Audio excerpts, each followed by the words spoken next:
Hi everyone! So today we're gonna learn about product pricing and the role that it plays in businesses. So under this topic, we would also be dealing with the product pricing models, and these are the traditional pricing, the strategic pricing, and the tactical pricing. But for today's discussion, we would only be dealing with the traditional pricing models, and under this are the economist model, the premium pricing, and the controlled market-based pricing. So, as a start, it is not a secret to everyone that the profit or loss of the business is not just influenced by cost and expenses, but also of the number of units sold and its corresponding price. To be more specific, it's the sale. Sales is something that is not directly influenced by managers, but of various market factors. And to name such, one great example of these market factors is competition. When competition in the market takes place, how a business prices its product would really matter.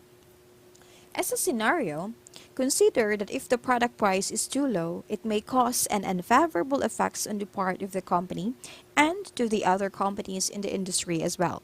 Moreover, customers may find the product cheap and worst will not buy such product. If the price is too high, customers may flock away from purchasing such product. Thus, product pricing is a delicate, technical, and strategic matter. It is a decision that directly affects the profitability of business operation. And it is from this fact that the field of business management in the pursuit of influencing price trends has generated various pricing models. So, to name such models are the traditional pricing, the strategic pricing, and the tactical pricing. But of course, as I've said, we would only be dealing today with the traditional pricing model. So, to start, the first model under the traditional pricing model is the economist model. So, this is based on the principle of scarcity of resources and the rationality of men. It believes that as demand for the product increases, the price correspondingly increases, and as demand decreases, there is a corresponding decrease in price. In the same thought, if the supply of the product exceeds the market needs, meaning there is an exceed of supply, price correspondingly decreases and vice versa. This is the universal law of supply and demand, which the traditional pricing anchors into. Thus, we can say that the economist model pricing is based on the reaction of the market. When we have to deal with the economist model, we also have to consider studying about the elasticity of demand, written as percentage of change in quantity demanded over the percentage of change in price. Now, with a given formula, note that there is an inverse relationship between demand and price. If elasticity of demand is greater than 1, demand is considered elastic. This means that a reduction in price would increase demand considerably. And on the other hand, if elasticity of demand is less than 1, demand is considered inelastic. Meaning, if price increases, the demand for the product would decline. So, a knowledge of this relationship would help a business big time during hard business adjustments, especially when there is inflation or when there is a crisis. But then, we also have to consider the factors affecting price elasticity. I'm sorry for that.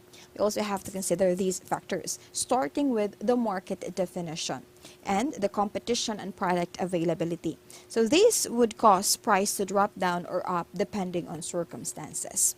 Third would be the complementary products and then the disposable income.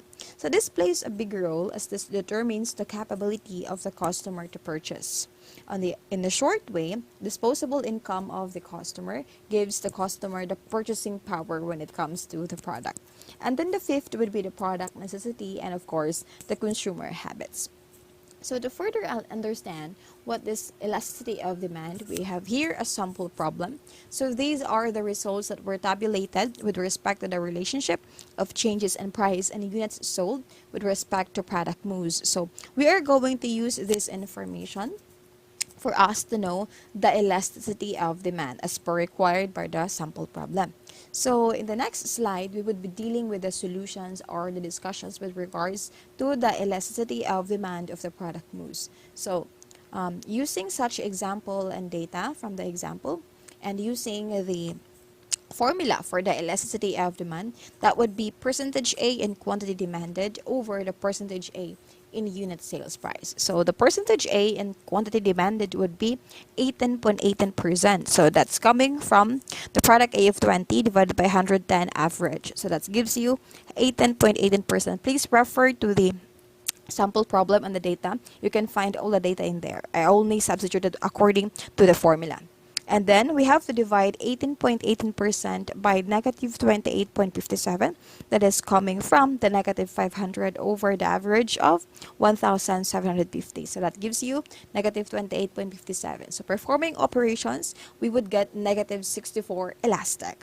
Meaning, product moves is considerably elastic with the change in its selling price. So in another perspective, or to put in another perspective, for every 1% change in price, the quantity demanded inversely changes by 64%. Okay, so that would end our economist model. Now, jumping with our premium pricing, this is also known as the perception-based pricing. So, this type of pricing is based on the idea that if a product offers good utility and value, buyers are willing to pay for more. In reverse perspective, if a product is high, the value and utility of that product is also high, and vice versa. So this thinking, this perception lead to the development of product branding, product differentiation, and similar marketing models. So that is premium pricing. And the last under the traditional models would be the controlled market-based pricing. So its prices on government regulations or implied agreements among key players in the market. So among businesses, the gas and oil companies, the mining companies, and utility companies use this type of pricing. So in behalf of the Group 5, this is Anna, and I'll say thank you for listening.